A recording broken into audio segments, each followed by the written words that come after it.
Hello and welcome to the channel. My name is Annalisa and this is going to be my beach vacation vlog. This hair is new. I might upload a short of me cutting it before you see this, but otherwise this is my new hair.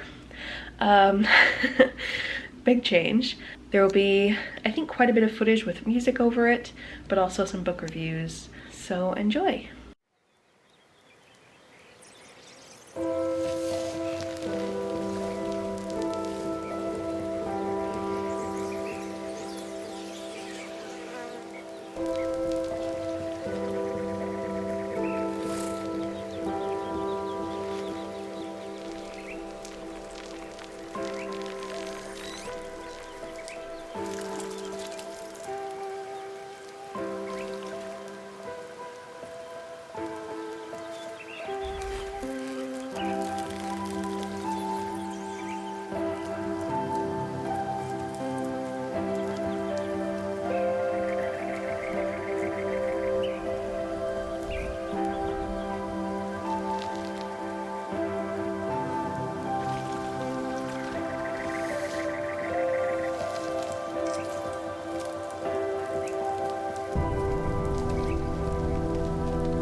Hello there, it's Tuesday.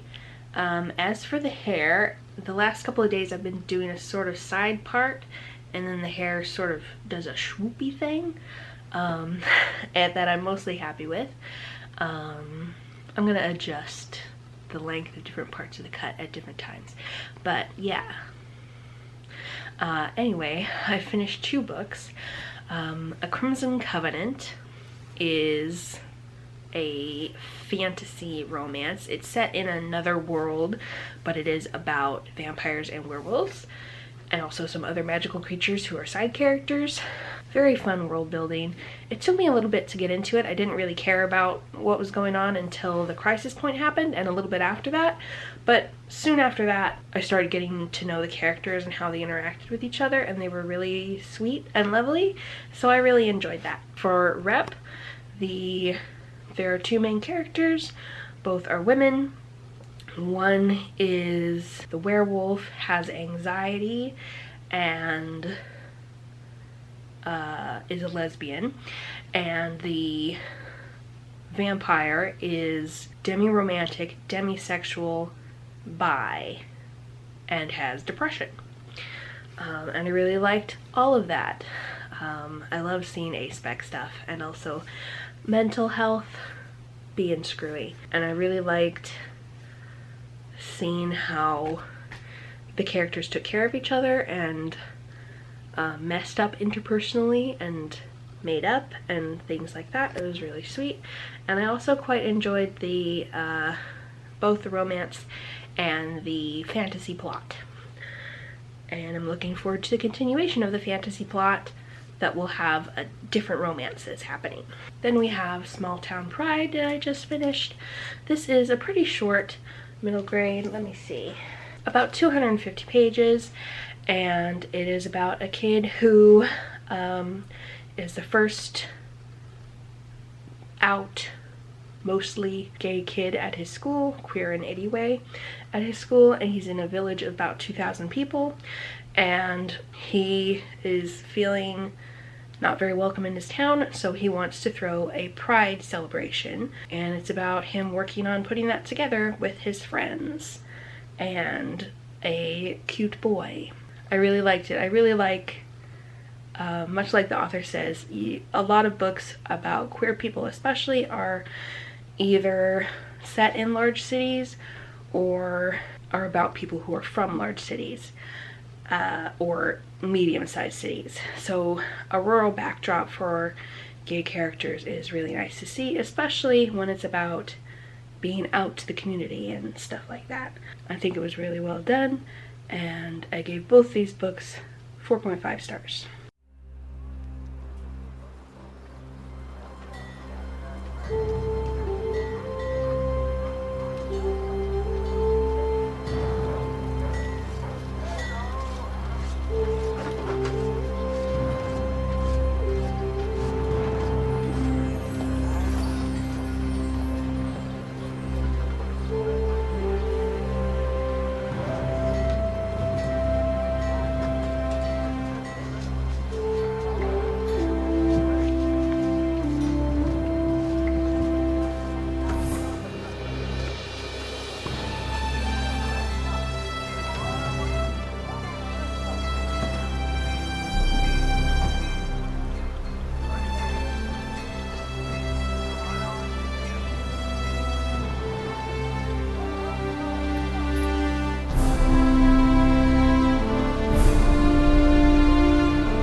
It's Wednesday. Last night, I seem to have pulled something sometime yesterday in my heel, and so I didn't go for the beach evening walk with my parents that we usually do every night when we're at the beach. And so I sat there and thought about my feelings while looking out to the waves. It was very nice because we have a beachfront room, and I realized that I am having a depressive episode.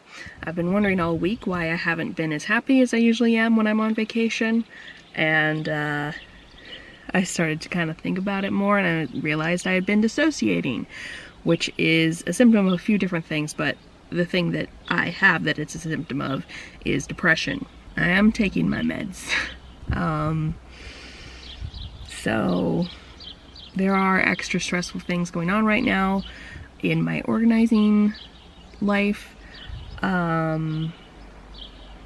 also in the world. A lot of people I care about are in trouble, big bad trouble. Yeah, depression is a pretty natural response to the state of the world, but it is unfortunately not healthy. I'm hoping it'll go away once the stressful thing I'm doing is done, but if It does not go away once that's done. I'm gonna have to talk to the doctor about my meds, which is really unfortunate because I thought they were working really well for quite a while. My hair is a little flatter today, I think, and my mom agrees that it was maybe reacting to being cut so short after being long for a long time. There's always like heavy hair pulling down on it all the time, so maybe it kind of sprung up in reaction. So it might settle down into being more flat, and then I'll have to use product to zhuzh it up. But yeah, this whole week I haven't been using product because it has been standing up enough on its own. So we'll see what happens. It feels very weird when my hair is forward like this because I can see it in my peripheral vision, and I am not used to that. So I prefer it to be pushed back a little bit more. My earrings are fun though, as is my shirt. Really good food too. We had Mexican yesterday. I had taquitos, which are my favorite, and then today I had fried rice at a Thai place, which is my other favorite. And I've been swimming most every day. Sunday, Tuesday, and Wednesday this week I've swam because the hotel has a pool and it is completely empty most of the time. I don't like swimming around other people. I do swim twice a week at home at our gym because you can reserve a lane, so I feel less like I'm taking up space that way because I have like an assigned area. But it is actually nicer at this pool with just nobody in it because I don't feel like people are judging the way I'm swimming, because I have a social anxiety and so rejection sensitive dysphoria, so I always think that people are looking at me and judging me. Also, I've been having a pain flare up for the past like 6 or 7 days. I don't think that's connected to depression. I think the depression started a little earlier than that, but it is discouraging when I'm, you know,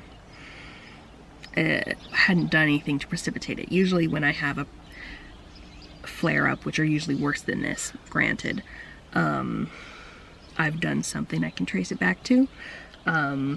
Like the time I tried yoga for a few days and then had a really bad flare and injured myself. But this time I wasn't doing anything different, so it's quite frustrating.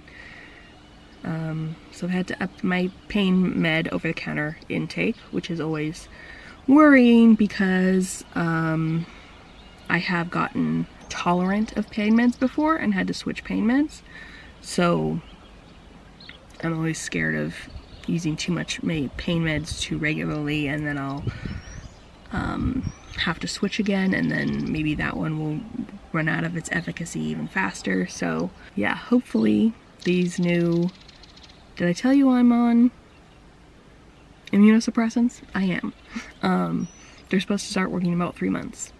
Hopefully they work and make my pain less. Thank you for listening.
Hey there, it is Friday morning. We actually decided to leave a day early because it's gonna rain all day Friday, which would have been our last full day, and it's also gonna rain on Saturday.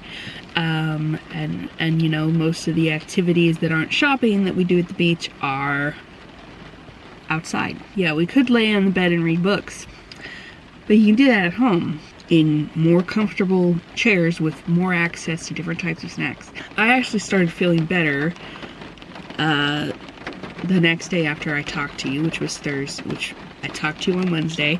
I felt better on Thursday. I think just talking about it and acknowledging what was going on, and then I think that helped. And then I also went and listened to sad music and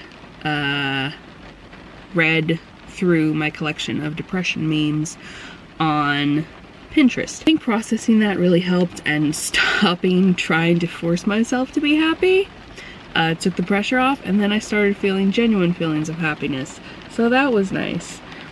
Generally, don't worry about me. I probably am still in a depressive episode, as well as having high anxiety at the moment because of the stuff I'm involved in. But I've been through this before, and I'll go through it again. But you can say, you know, feel better soon if you wish to, because even though my depression is chronic, there are times when it's a lot better than it is right now. Some people with chronic illnesses don't like to hear feel better soon because this is their standard feeling and they're not going to feel any better than this. So like, especially when we're talking about like, this is how I feel every day, and kind of explain that reality. Feel better soon isn't really like a thing that makes sense to say, because I'm not gonna. But when someone is more like experiencing a flare-up of symptoms, that's a time when it makes sense to say like, I hope the flare doesn't last long, hope you feel better, hope the pain eases, hope your psychology gets better, you know, anything like that. Also, I hope that the rain is a nice background sound and isn't like overwhelming the sound of my voice, but there will be captions if you need them. I haven't finished any more books, but I have started more books and progressed through more books. I'm like 75% of the way through Mayday Flowers, and I'm about halfway through my current audiobook, which is Dragon Queens, which I got from the Queer Liberation Library. I finally hooked up my Libby to them. Have got some very interesting books on hold from them, but also a really big collection that has a lot more indie books than my in-person library has. There are a lot of holds for them because it's open to anyone from anywhere in the US. They want you to have a US address to use it, although you don't have to actually put it in, so I don't know how it actually works or doesn't work for international people. It also has a smaller amount of holds and amount of checkouts you can have, and for less time, so that the books are made readily available for more people faster. And I like how that is, because while also appreciating that my in-person library has more of all that, because they have a much smaller group of people there serving. The Queer Liberation Library is especially for people in areas that are experiencing book bans, which are luckily not much of an issue for Washington State. I've looked it up, and we had like one book ban back in the 90s or early 2000s, and it got overturned within a couple of years. So while I've put in a few holds for the more popular books, what I'm mostly doing is just going through their immediately available list that nobody particularly wants at the moment. I'm grabbing a few of those. I think it's a lot easier for authors to donate their books, like a couple of copies of an ebook, to the Queer Liberation Library than it is to like donate their books to other libraries. But it's definitely worth a shot to ask your library to buy indie books for you.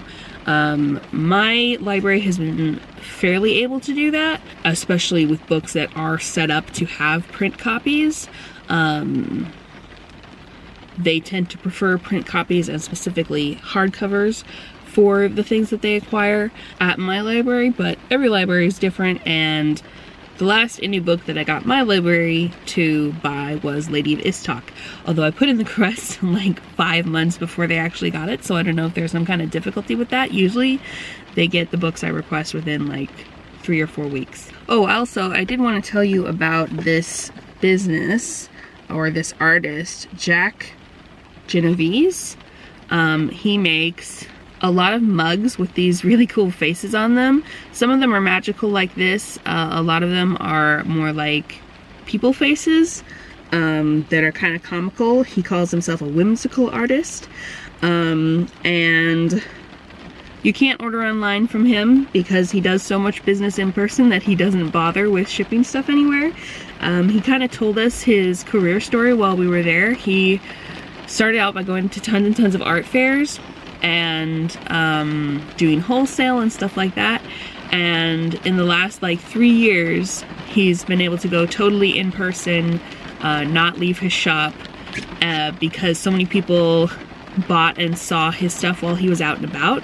They become collectors of his, and now like 90% of his customers are return customers. They come specifically to his shop to buy from him, even from far away.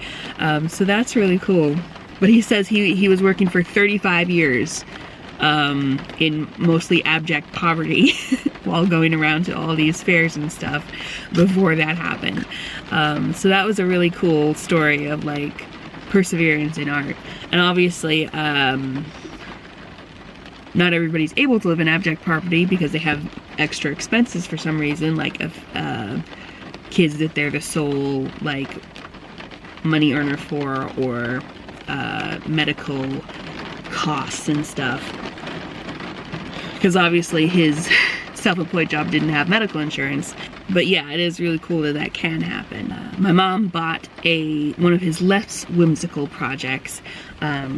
He also has really great prices, so if you're ever in Newport, Oregon, definitely go check it out if you like pottery, because he also does, I'll show you the bowl, but it's a little bowl that's blue, my mom's favorite color, and she loves pottery. So it's just a plain blue bowl with some wavy things on it that was like made on a turntable, and it was 12 bucks. That is very low for pottery. But one of the reasons he can do that is because he makes 100 pieces a week, including these really detailed pieces like the one I showed you. That's really awesome. I should probably go back in because my parents are gonna be like, where's my child? I got up really early this morning and had some time to come film.